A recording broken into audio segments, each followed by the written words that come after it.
Mic check, mic check 1 2. You might get checked when the mic checks on you. Welcome to episode 60. Yeah, episode 60 of Stream of Consciousness. I'm your host, Daryl Harris. And today we finally got video, baby. Oh yeah, that's right. That's right. We stepping up the production. We stepping it up, man. We stepping it up. How's everybody doing? Hope everybody's having a great time. And uh And I'm actually pretty excited for this. I haven't been able to get a laptop camera thing going for a while, but hey, 2 years, 2 years is better late than never, you know what I'm saying? But anyways, got a few topics out here. Let me actually set a timer because I might go over and I don't want to do that, you know what I'm saying? So, first order of business, don't over romanticize your dreams. So, this one was a big one for me just starting out because I wanted my podcast to be super perfect. I wanted everything to line up, all my T's crossed and my I's dotted, and look like a professional studio just right off the bat. And that's really not the case when you're starting out with anything. And if you want your production to be super, if you want your production to be God tier starting off, then you'll never actually start off because just like when it comes to exercising, when it comes to just doing anything you want, you're gonna fucking suck at first, but the more you do it and the more you get used to it, the easier it becomes to do over time. So if you ever feel stuck and you feel like you have to do everything on a fucking matrix perfection level, just calm down, take a deep breath, and do the best that you can, and then keep learning from what you're doing and keep improving. And slowly but surely, you'll get to that point where you want it to be starting off. And second order of business here. God damn, that ring light is bright. Oh, yeah, Tory Lanez. So let's actually bring up the handy dandy Googler. A jury found rapper Tory Lanez guilty Friday of all charges in the 2020 shooting of Megan Thee Stallion. Yeah, we know. He was originally charged with a semi-automatic firearm and carrying a loaded, unregistered firearm in a vehicle, and prosecutors added a third charge. Oh, that's interesting. So, during the Tory Lanez and Megan Thee Stallion case afterwards, when I said I got it wrong, I thought the original charge was discharging a firearm with gross negligence. I thought that was the original charge, but they actually went to charge on assault with a semi-automatic firearm and carrying a loaded unregistered firearm. Oh, I see. Okay, this changes my opinion a lot, actually. So originally, I thought that Tory Lanez was only getting charged with negligent discharge of a firearm, but he actually got charged with the two charges that I thought he got additionally. God damn it, I'm too excited. He's actually charged.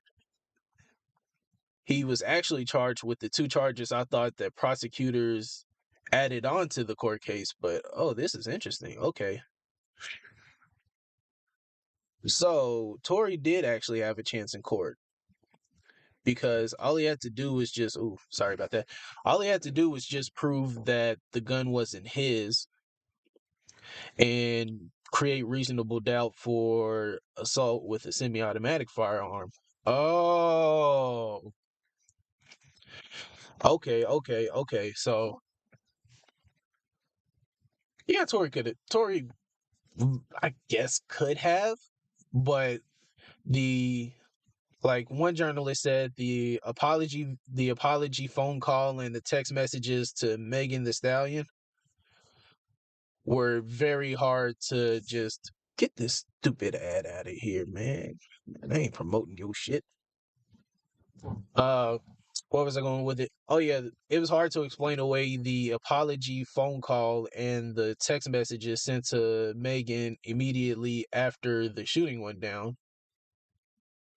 So Tory was his own worst enemy in this court case, and even if the court case proceeded like it originally was supposed to, and Kelsey corroborated with Megan's story, and the unbiased witness actually had said the same testimony, there's no way Tory was gonna beat this. So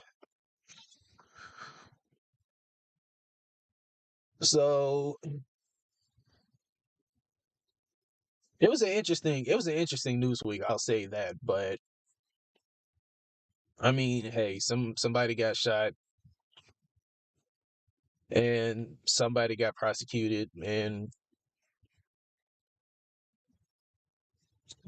just bad things happen occasionally. But yeah, that was very interesting. Okay. And in other news, I want to bring your attention to a new pandemic in the world. No, it's not a sickness. It's not like COVID or anything like that. Let me see if I can get this right the first time.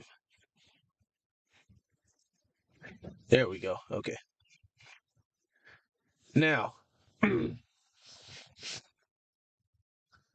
there is a pandemic going around. Actually, let me see if I can filter this to shorts real quick. Here we go. Okay.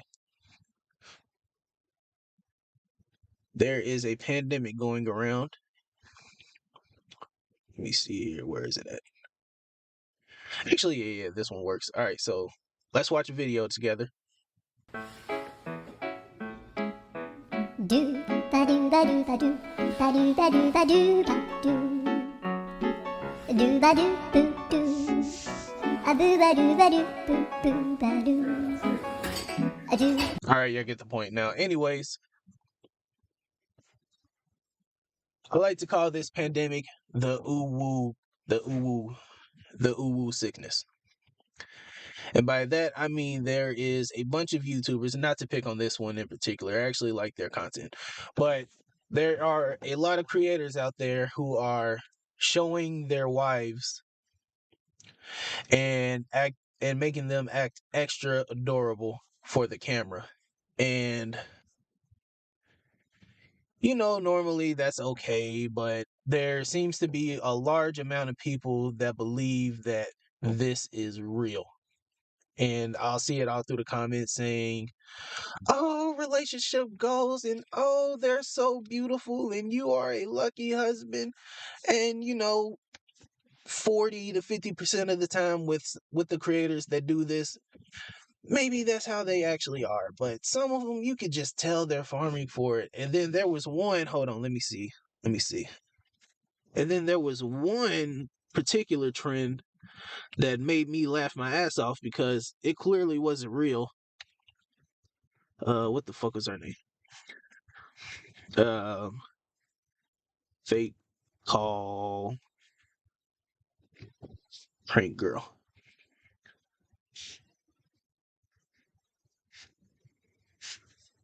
Yeah, we're gonna get to the bottom of this, baby. Fake call prank on girlfriend. All right, so this one is just a bunch of people saying things that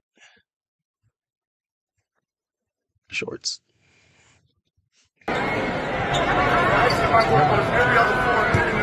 Shout out to LeBron. Shout out to LeBron. And I'm happy for him because Kareem was super salty about. Can we just talk about how every time Kareem talked about LeBron, every time he did something like, I don't know, just weird or just out of the ordinary, he said this is affecting his legacy. And our people back in the day wouldn't do anything like this. I'm paraphrasing here, but it was something to that. It was something to that to that degree, and it was pretty damn clear that he was just mad that LeBron is going to pass up his scoring title. Like, he was super salty about it. Uh like at least Isaiah Thomas can play it off when he slights Michael Jordan. Like, he doesn't seem salty, but Kareem just really leans into it. But that's a legend still, and he's still one of the greats, man. He got 6 titles. Like, just let it go. What the hell just happened? What the fuck? Oh man, I can't find it. I can't find it, but oh well. And ooh, this one is interesting. Let me see. Do. Shade Room. Skip Bayless.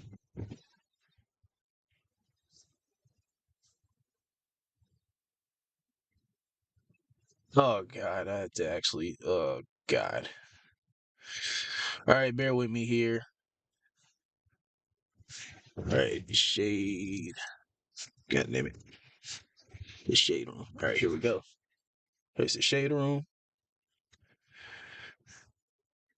Now, this one is just about cancel culture in general.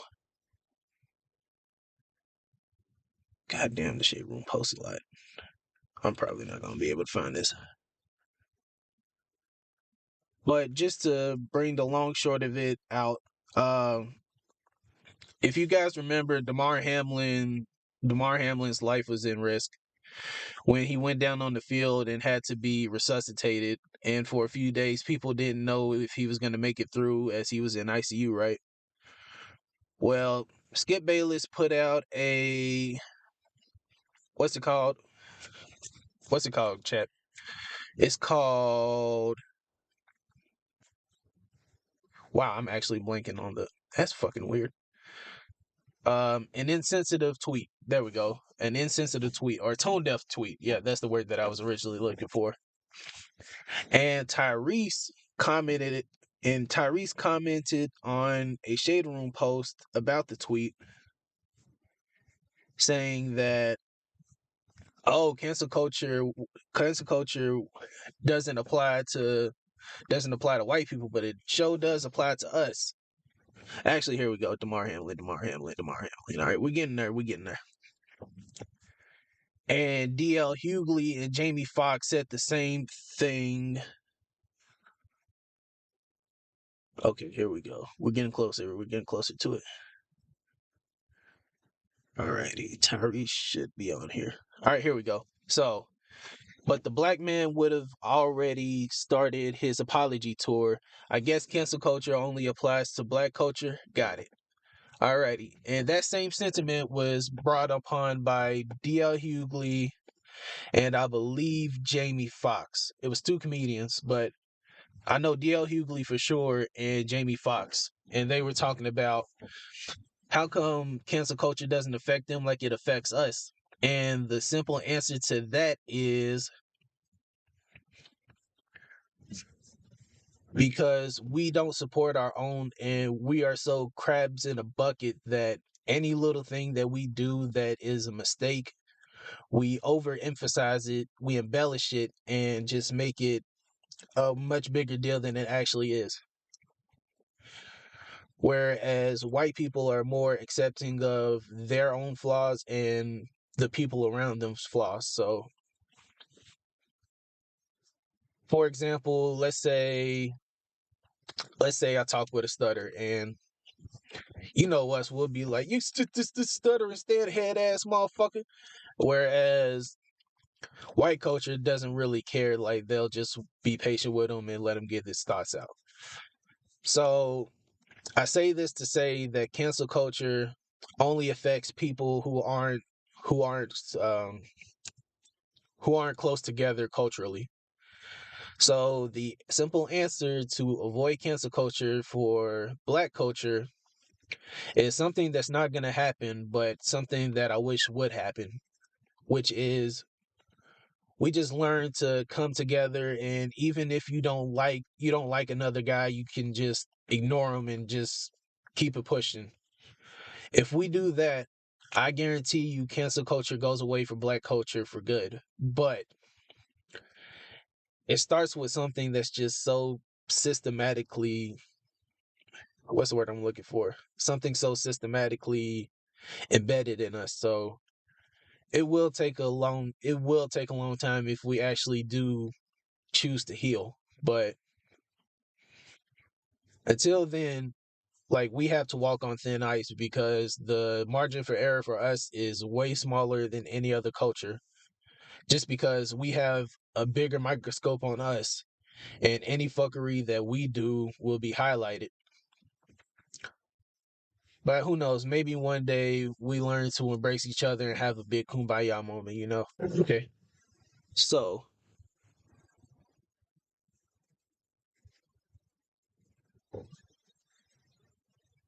do do do do do do do.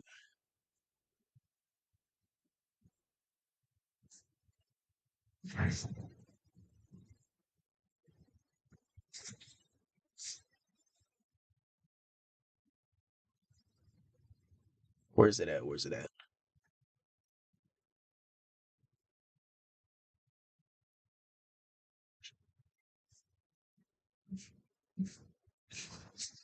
See, this is why Google is so much better, bro. Bing is ass.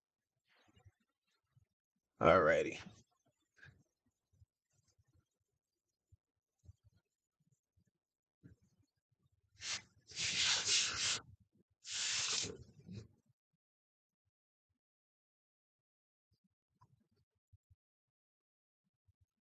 All right, Kendrick Lamar has been labeled the most important rapper of his generation.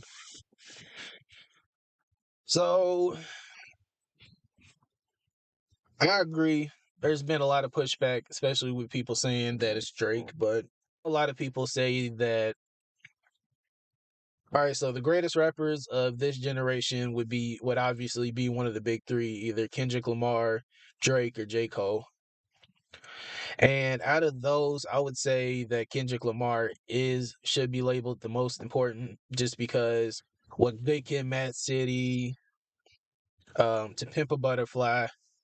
It's not one of my favorite albums, but even damn, like it's the story, the structure of those albums are just so great. On top of having just mega hit songs, like the messaging behind the albums are so much deeper than what anybody was doing in that stretch of when did Good Kid, Mad City come out? 2012, and then Damn came out around 16. Yeah, in those 4 years, like nobody was on a run like Kendrick Lamar was. And I know you could argue Drake because he has the bigger reach, but I would say Drake is more important in terms of making other cultures more mainstream, such as UK drill, Afro beats. Like Kendrick fucks with a lot of I said Kendrick. Drake fucks with a lot of other cultures, and he's tuned in with a lot of different cultures, from the Bay Area to the UK to fucking Jamaica. Like Drake's imprint is is super global, but what Kendrick Lamar was able to do in terms of bringing out the pain of the culture and being able to do it melodically, that's something that is reserved for the aliens of rap, such as an Outcast, because they were able to talk about the black plights and still have mega smashes as well. And I think it's just something about being able to expose our pain and do it in a beautiful way that resonates with more than just black culture. It goes into the little Jacobs in suburbia that buys the albums as well. And it just brings an understanding about what we go through as a people, which is being marginalized by not only white culture and not to be racist. I love the Caucasians, but systematically as a whole, it's seen as the white man that marginalizes us and our own people because we have so much hatred for the other person that looks just like us. And that just created a negative feedback loop that kept going over and over and over again. And when somebody's able to bring that to light, I think that we're able to have a conversation about, hey, what can we do to stop this self-hatred and end this cycle so that we can move forward as a people? And Kendrick is one of the people that opened that conversation, so I would give him most important rapper of the generation. And with all of that said, the inspiration of the day is just to be able to flow with change. And even if the transition isn't as smooth as you want it to be, just be like, okay, this didn't go how I wanted it to go, but it could have been worse. And as always, may blessings continue to rain down on you and yours. And this was episode 60 of Stream of Consciousness. I'm your host, Daryl Harris. See you next time.